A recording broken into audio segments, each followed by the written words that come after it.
Dr. Maya Chen shivered despite the observatory's climate control. For the third consecutive night, the anomalous energy signatures had reappeared in Earth's orbit, invisible to every detection system except her experimental quantum fluctuation array. Still chasing ghosts, Maya. Dr. Harrison's voice carried his usual condescension.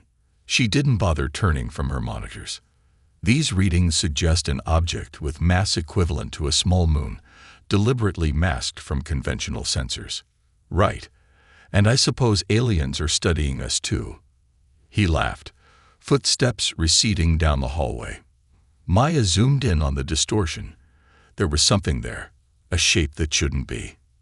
50 miles above, Supreme Commander Zelthrax of the Vazith Dominion studied footage of humans captured by scout drones. His crystalline exoskeleton shimmered with bioluminescent patterns reflecting his fascination. Remarkable recovery rates, he noted, watching a human athlete rehabilitate from what should have been a career-ending injury. Their cellular regeneration exceeds anything we've cataloged in 17 galactic sectors. Science Minister Vexora's patterns flashed skepticism.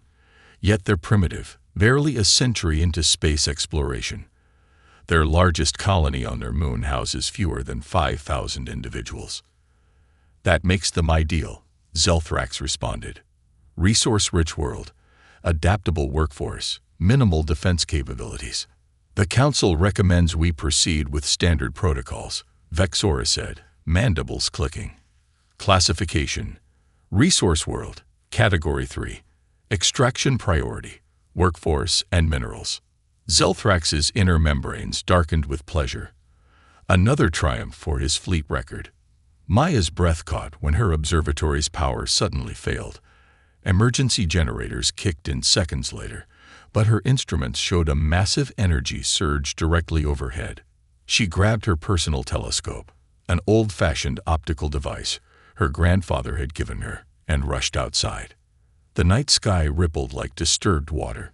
Then she saw it, a shape materializing against the stars, edges crystallizing into existence. A ship. Unmistakably artificial, unmistakably not human. Its obsidian surface bore intricate glyphs that seemed to absorb rather than reflect light. Maya's hands trembled as she positioned her communication array. This wasn't a discovery that could wait for peer review. The Vazith scout vessel detected the directed transmission immediately. Pilot Sentinel Krasval reported, "Commander, we've been observed. A human is transmitting our position." Zelthrax considered briefly. Eliminate the witness. The beam that struck the observatory was silent, efficient, but Maya Chen had already fled to her vehicle, data drive clutched in her hand. As the ridge behind her erupted in blue flame, she pushed her electric car to its limits down the mountain road. 12 hours later, despite a planet-wide military intercept effort, her findings reached every major government simultaneously through a network of former university colleagues. But it was already too late. In perfect synchronization, 300 Vazith capital ships emerged from dimensional fold points around Earth's atmosphere. Each massive vessel bore the etched names of worlds conquered and species subjugated, a museum of victories suspended in low orbit. Communications worldwide dissolved into static. Power grids collapsed as electromagnetic pulses washed across continents. Defense systems, from missile batteries to orbital platforms, went dark. In the United Nations emergency session, delegates stared in horror at view screens showing the alien armada. When the transmission from the Vazith command ship replaced those images, humanity faced its conquerors for the first time. Zelthrax's translator converted his harmonic speech to human languages simultaneously worldwide. People of Earth, your planet has been claimed by the Vazith Dominion. Resistance will result in biospheric degradation. Compliance will permit survival under Dominion authority. He paused, multifaceted eyes gleaming. Your capacity for adaptation is most impressive. This quality will serve you well in the minds of distant worlds. Commander Jackson Wei watched Beijing crumble through drone footage transmitted to the underground command bunker. 3 days since the Vazith arrived, and Earth's most powerful militaries had achieved precisely nothing. "Status on the EMP countermeasures?" he asked, voice steady despite the chaos. Lieutenant Zhao shook her head. "Failed, sir. The Russians tried deploying their hardened units. The aliens simply shut them down. Like flipping a switch. On screen, the paralytic fog, a sickly iridescent mist, rolled through the city streets. Civilians and soldiers alike collapsed where they stood, nervous systems temporarily short-circuited. Vazith collection teams followed, methodical as harvesters, tagging and sorting humans by physical attributes. "Nuclear options?" Wei asked, knowing the answer. "ICBMs won't launch. Submarine commanders report guidance systems failing the moment targeting is attempted." Wei closed his eyes briefly. "Then we go analog. Coordinate with the remaining resistance cells. If it doesn't require a circuit board, use it." Across the world, the pattern repeated. Systematic neutralization of military assets, deployment of the paralytic agent, efficient collection of the human resource. 6 days. That's all it took for formal resistance to collapse. Dr. Elena Reyes had been evacuating patients from New York Memorial Hospital when the fog rolled through the ventilation system. She awoke in a processing center, once Madison Square Garden, now transformed into a grotesque assembly line. Subject 34,728, female, age 37. The Vazith processor noted, mandibles clicking as it scanned her. Its exoskeleton shimmered with blue-green patterns. Medical knowledge detected in neural patterns. Research designation. Elena was herded into a line with other professionals, physicians, scientists, engineers. The Vazith weren't just collecting manual laborers. They were methodically categorizing humans by skills and knowledge. "What do you want from us?" a man ahead of her demanded, struggling against the restraints. The Vazith guard tilted its crystalline head, multifaceted eyes reflecting the man's terrified face in kaleidoscopic patterns. "Efficiency," it responded through its translator. Then, almost curiously, "Why do you continue resistance?" "The outcome is statistically determined." The man spat at the alien. The guard didn't punish him. Instead, it made a notation on its terminal, seemingly fascinated by the defiance. Later, as Elena was loaded onto a transport with 500 others, she saw the processing happening at scale. Millions being moved with industrial precision. The ship she boarded was cavernous, designed to transport entire populations between stars. In her holding cell, Elena met others selected for research designation. Biologists, physicists, doctors. They whispered in the dim light, careful to avoid sensor detection. "They're separating families." A biochemist from Lagos sobbed quietly. "My children were labeled for agricultural work. They're being sent to different worlds." "My husband fought back," another woman said. "They didn't kill him, just adjusted his neural restraint. Now he can't speak or make eye contact. They still took him for labor." Elena stared at the neural band locked around her wrist. Somehow, it interfaced directly with her nervous system. When she contemplated escape or violence, it sent warning tingles through her body. Somewhere over the Atlantic, the transport shuddered as it accelerated toward orbit. Through a small viewport, Elena caught a final glimpse of Earth, smoke columns rising from every continent, the gleaming black shapes of Vazith ships darkening skies worldwide. "They think they've won," she whispered to herself. "They think we're just cattle." In the shadows of the cell, her fingers probed the edge of her neural restraint, testing its limitations with scientific precision. The Vazith had studied humans, yes, but not well enough. Not nearly well enough. 5 years into humanity's enslavement, Amir Demir had become an expert in appearing broken. Every morning, he shuffled into Mining Sector 7 on Vazith Prime with his head lowered, neural restraint glinting dully on his wrist, joining 300 other humans extracting rare crystalline minerals from the planet's toxic depths. Efficiency reduced by 7% in this sector, the overseer's translated voice echoed through the cavern. Its crystalline exoskeleton flashed warning patterns. Nutritional rations will be adjusted accordingly. Amir kept his expression neutral while mentally cataloging the mining drill's exposed wiring. He'd spent months mapping its vulnerabilities. Tonight, another equipment failure would occur, his third act of sabotage this month, each carefully disguised as mechanical error. 12 systems away, Sarah Okada cleaned laboratory floors in the Vazith Biological Research Institute. Her neural restraint was modified with additional restrictions. The aliens had learned that humans with scientific knowledge required extra monitoring. Subject displays unusual interest in equipment. A junior researcher noted to its superior. Both Vazith watched Sarah through compound eyes. Curiosity is expected within parameters, the senior researcher replied.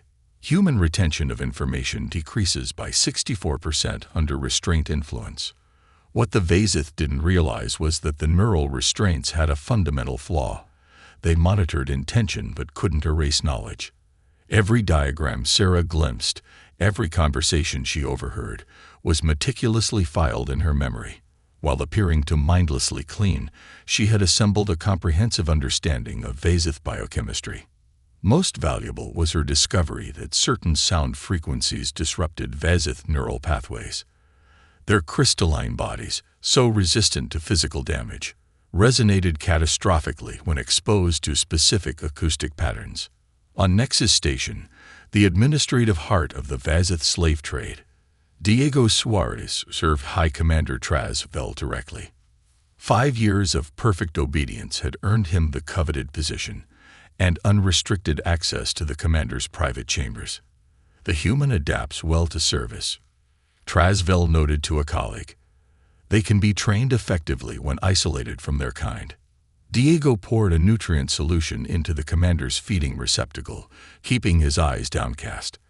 The Vazith never suspected that every night, while they entered their regeneration cycle, Diego accessed the commander's communication terminal. The coding had taken him months to decipher, but Diego had been a software engineer before the invasion. Now he served as the crucial link in an interplanetary resistance network, transmitting information between enslaved populations using the Vazith's own communication relays. Tonight's message was simple: frequency analysis confirmed. Sarah's data verified independently on 3 worlds. Begin Phase 1. Deep beneath Vazith Prime's mining complex, Amir attended the secret gathering of sector representatives. 20 humans, each with information from their assigned work areas, whispered updates in the abandoned maintenance tunnel. Processing Center 3 has reduced guard rotation during 3rd shift, reported a woman from agricultural processing. Transport schedule obtained for next month, added a man who cleaned the logistics bay. Amir shared his contribution. Drilling equipment in sectors 7 through 9 will experience simultaneous failures tomorrow. Replacement parts will be diverted from the shipment arriving at central distribution. They were moving beyond mere survival, beyond isolated acts of defiance. This was coordination, the one thing the Vazith believed impossible between worlds separated by light years and neural restraints. What their captors failed to understand was fundamental to human nature. Adaptation wasn't merely biological, it was social, psychological, cultural. Humans didn't simply endure chains, they studied them for weaknesses while planning for the moment they would shatter them completely. On 27 worlds across Vazith space, the pattern repeated. Observe, learn, communicate, prepare. The Vazith had conquered humans, but they had never truly understood them. 10 years into humanity's captivity, Dr. Elena Reyes no longer resembled the frightened physician from Earth. Her laboratory on Research Station Vex-9 was a testament to her cooperation. Walls lined with commendations for breakthroughs in human biological efficiency. The Vazith Science Directorate had granted her privileges unheard of for a slave. Her own research team, minimal neural restraint monitoring, even private quarters. All because she'd helped them understand how to optimize human workers. Or so they believed. The neural disruptor is ready, Elena whispered to her human assistant when their Vazith supervisor left the room. From a hidden compartment beneath her workstation, she extracted a device no larger than her palm, a crude but effective weapon developed from Vazith medical equipment she'd modified over years. "How many can we produce?" the assistant asked, eyes darting to the door. "With the components Diego is diverting from Nexus Station. Enough for all primary targets." Elena slipped the prototype into the assistant's pocket. "The frequency calibration is critical. Tested exactly as we discussed."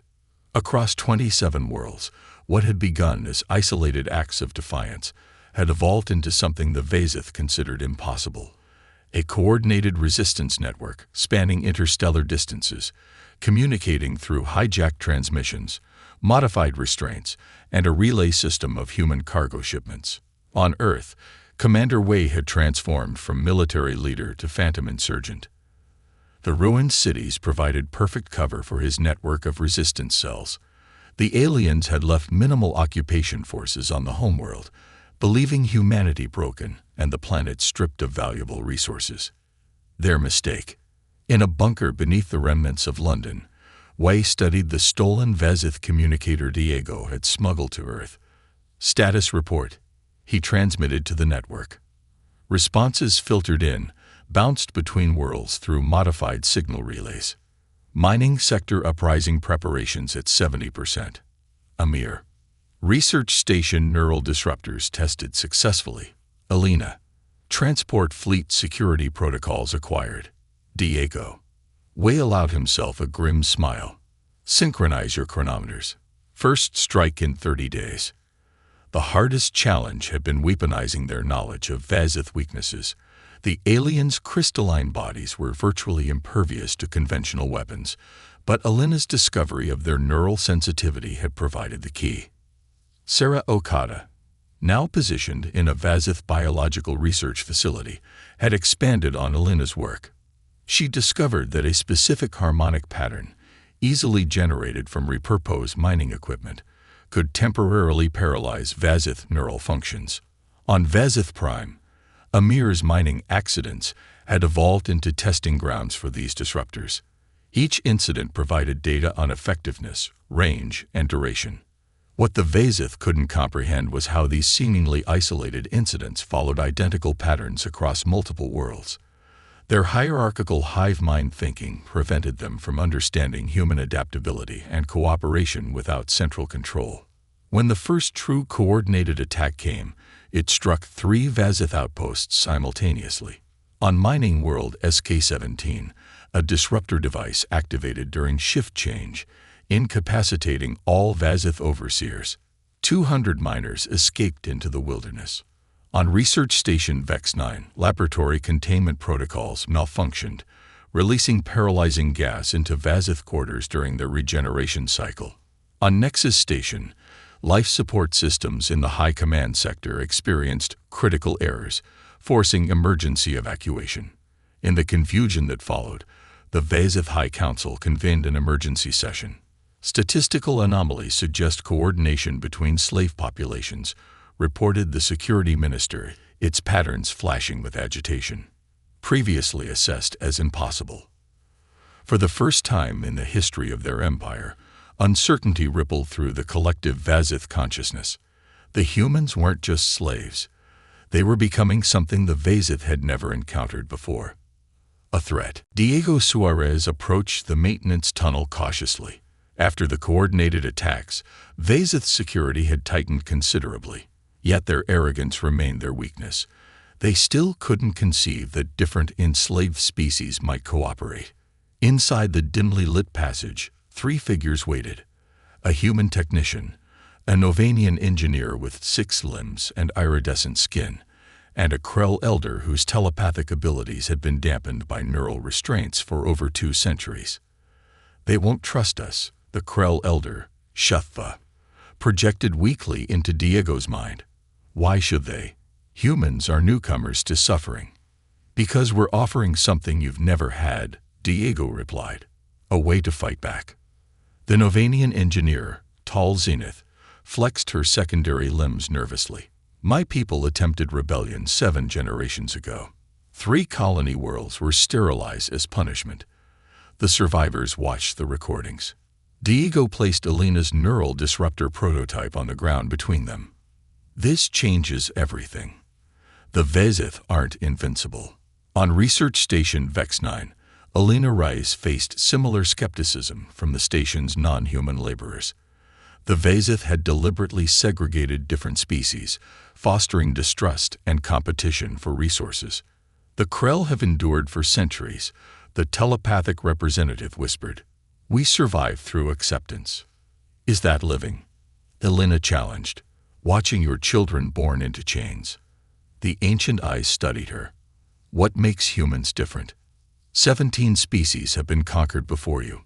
All eventually accepted their place. Because we haven't forgotten what freedom feels like, Alina answered. And we're stubborn enough to believe it's still possible. On Vezith Prime, Amir's most difficult task was convincing the 6 armed Novanians to join the resistance. Their specialized anatomy made them particularly valuable to the Vezith mining operations and subject to the harshest punishments for disobedience. Your species has been here barely a decade, hissed the Novanian work leader. Ours has known nothing but servitude for 12 generations. Then help us end it for the 13th, Amir replied. What turned the tide wasn't human persuasion, but Vezith cruelty.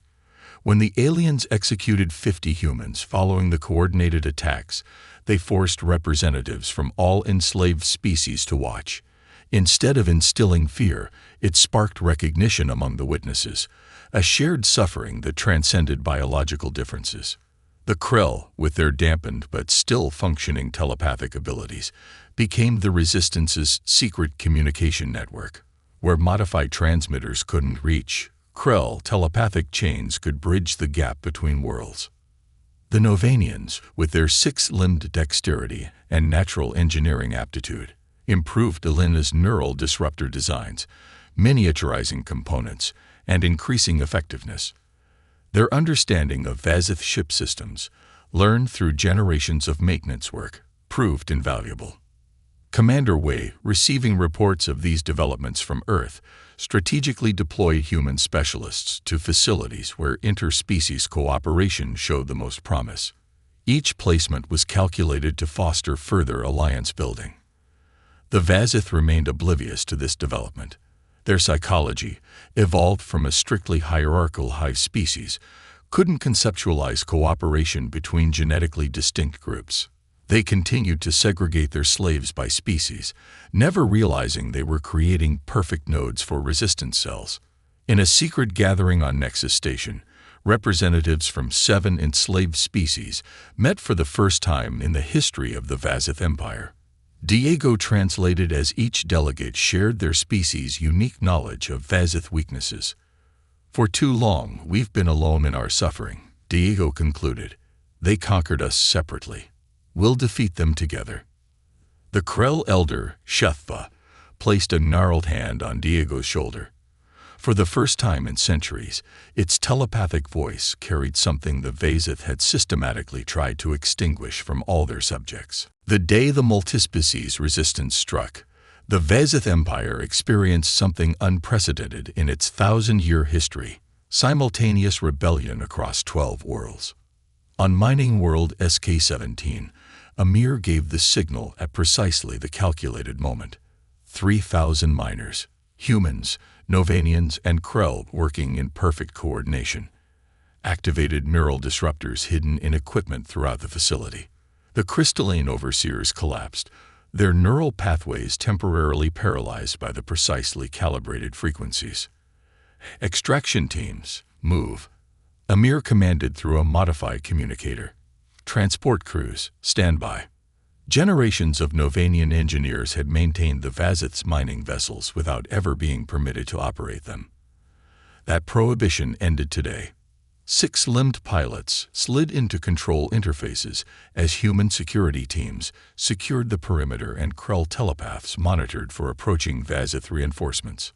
On Research Station Vex-9, Alina's team executed their portion of the plan with surgical precision. The station's atmospheric system, which she had spent years studying under the guise of optimizing human respiratory efficiency, now pumped specialized compounds throughout the Vazith quarters. Life support failure in Vazith habitation sectors. A panicked alien voice announced over the station's communication system. Emergency protocols activated. Elena smiled grimly as she overrode the emergency ventilation systems. Not this time, she whispered, initiating the second phase. As the station's Vazith personnel evacuated toward emergency shelters, they found themselves herded through corridors where concealed neural disruptors waited. One by one, the rulers of Vex 9 collapsed into immobile crystalline statues. On Nexus Station, Diego's mission was the most dangerous and most critical. As servant to High Commander Trasvel, he had access to the central command hub that coordinated Vazith fleet movements throughout the sector. The human appears agitated, noted a Vazith security officer as Diego entered the command center with the commander's meal. Biometric fluctuations within acceptable parameters. Trasdell dismissed, turning back to crisis reports flooding in from multiple worlds.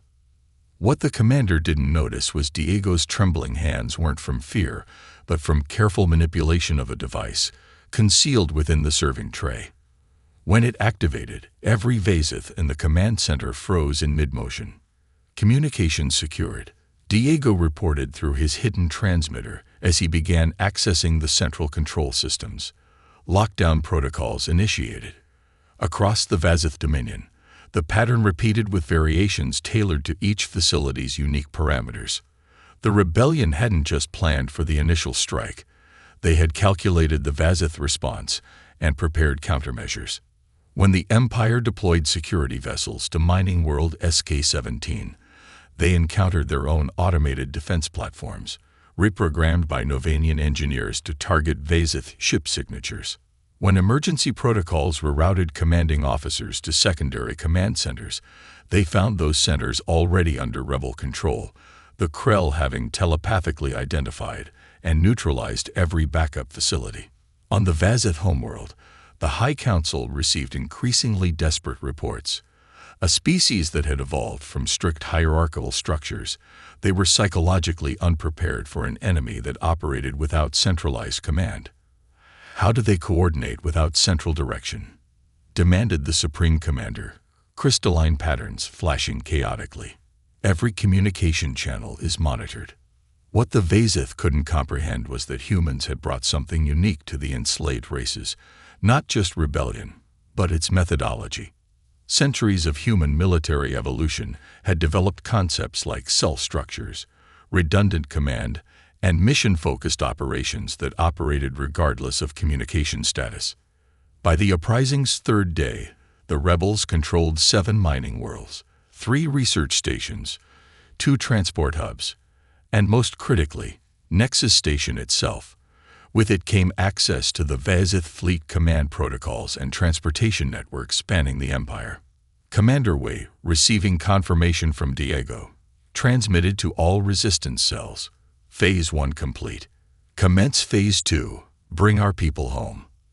The long-awaited liberation of Earth had begun. 20 years after the fall of Earth, Commander Jackson Wei stood on the bridge of the Reclamation, a captured Vazith dreadnought now commanded by the Multi-Species Alliance. His hair had turned silver, his face weathered by decades of resistance, but his eyes burned with the same determination that had sustained him through humanity's darkest hours. Through the main viewport, the Vazith homeworld, Crystallis Prime, glittered like a malevolent jewel against the void. Its orbital defense platforms, once thought impenetrable, were now dark, disabled by codes Diego had extracted from Nexus Station's databases. All ships in position, reported Elena Reyes, now Admiral of the Liberation Fleet. The years had transformed her from a captive doctor to the Alliance's foremost expert on Vazith biology and technology. Neural disruptor arrays calibrated and ready. The fleet that surrounded Crystallis Prime would have been unimaginable a decade earlier. 37 capital ships and over 200 support vessels, all formerly belonging to the Vazith, now crewed by the very species they had enslaved. Wei opened a channel to the Vazith High Council. This is Commander Wei of Earth, speaking for the Alliance of Free Worlds. Your empire is finished. Your colonies have fallen. Your slaves are now your conquerors. On the Vazith homeworld, panic spread through the crystalline spires of the capital. A species that had known only victory for a millennium now faced extinction. Their fleet was scattered across the galaxy, captured or destroyed by the rebellion. Their once invincible technologies had been turned against them. How is this possible? Demanded the Supreme Overlord, its patterns flashing chaotically. They were primitives, resource material. We offer terms, Y continued, his voice echoing through every communication device on the Vazith homeworld. Unconditional surrender. The release of all remaining enslaved beings. Reparations to all worlds you have plundered. The Vazith High Council, desperate to preserve their species, transmitted back. We will release the slaves. We will pay reparations. We will surrender our military capabilities, but spare our homeworld and our people. Wei's expression remained impassive, as you once spared Earth. With a nod to Alina, he gave the order that billions across the galaxy had waited generations to hear. Commence planetary neural disruption. From the Alliance fleet, precisely calibrated energy waves bombarded the Vazith homeworld, not to destroy, but to incapacitate. The disruptor technology that Alina had first discovered, refined through years of resistance, now deployed on a planetary scale. Across Crystallis Prime, the Vazith population collapsed as their neural pathways temporarily shut down. Not dead, but helpless, just as humans and countless other species have been rendered helpless during their subjugation. Ground forces commenced deployment, Y ordered. Alliance shuttles descended to the surface, carrying multinational teams led by those who had suffered most under Vazith rule. Their mission was not genocide, but occupation and dismantling of the Empire's power structures. In the Vazith High Council chamber, Y personally led the final phase of the operation. The once mighty rulers of 1,000 worlds lay immobilized as Alliance forces secured the seat of their empire. Your civilization will not be destroyed, Y informed the paralyzed Supreme Overlord. That would make us no better than you. Instead, you will live contained to this world, prohibited from space travel, and forever remembered as the empire that fell because it failed to understand a fundamental truth. He leaned closer to the crystalline being, whose faceted eyes could still perceive though its body couldn't move. You treated thinking beings as resources. You categorized adaptability as merely a useful trait for exploitation. You never understood that intelligence, cooperation, and the hunger for freedom would evolve beyond your control. As Alliance forces secured the Vazith capital, signals spread throughout the galaxy, to hidden resistance cells, to slave worlds not yet liberated, to the scattered remnants of humanity and other species waiting for news. The message was simple. The chains are broken. Come home. Earth awaited its children's return. 5 years after the fall of the Vazith Empire, Earth blossomed once more. The scars of invasion remained, crumbling alien structures amid rebuilt cities, memorial gardens where destruction had been most severe, but humanity had returned to reclaim and heal their homeworld.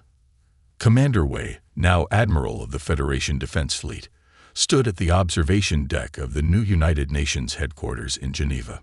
Below him stretched a diplomatic reception, unlike any in human history.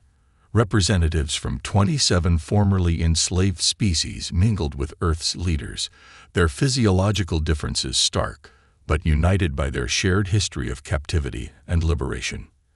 Admiral, a familiar voice called. Alina Rice approached, using a cane but still vibrant despite the toll of decades fighting the Vazith. The Novanian delegation is requesting your presence, something about naming their newest colony ship after you. Wei smiled slightly. Did you ever imagine this, Alina? When we were fighting from the shadows? No, she admitted. Survival seemed ambitious enough.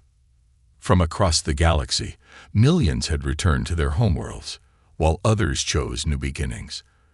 The transportation networks once used to distribute slaves now facilitated the largest voluntary migration in known history.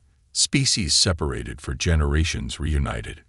knowledge and culture, preserved in whispers under Vazith rule, now flourished openly. On a newly established colony world named Dawn, Amir Demir oversaw a mining operation unlike any the galaxy had seen before. Humans worked alongside Krell and Novanians as equals, using modified Vazith technology to extract resources without environmental degradation.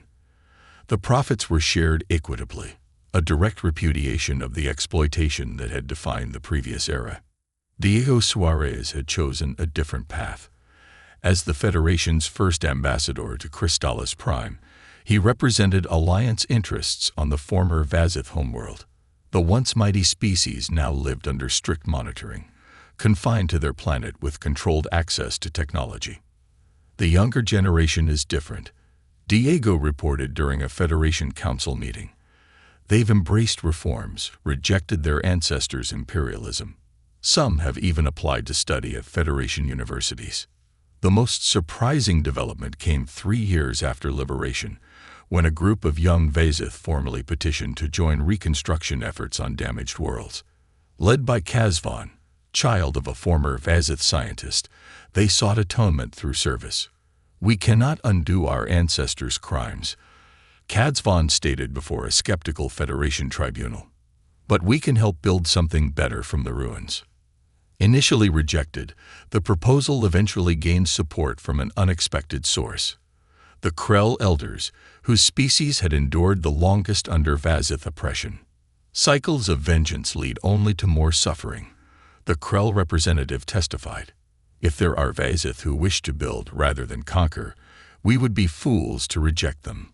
On the 5th anniversary of liberation, a monument was unveiled in what had once been New York City. A massive sculpture crafted from melted slave restraints depicted hands of various species breaking chains together. At night, it projected a holographic star map showing the extent of the former Vazith Empire, now transformed into the Federation of Free Worlds. At the dedication ceremony, Admiral Wei gave what would become his final public address before retirement. The Vazith believed their greatest mistake was underestimating humanity. But that wasn't their true error. They failed to understand that oppression, rather than breaking the spirit, can forge unbreakable bonds between the oppressed. They failed to recognize that adaptation isn't merely biological. It's social, intellectual, and moral. He gestured to the representatives of dozens of species standing united. They believed diversity was a weakness to exploit. We proved it was our greatest strength. They tried to enslave us, and instead created the most powerful alliance the galaxy has ever known. As twilight fell, the monument illuminated the night sky, visible even from orbit, a beacon and a warning to any who might one day look upon Earth and consider conquest rather than cooperation.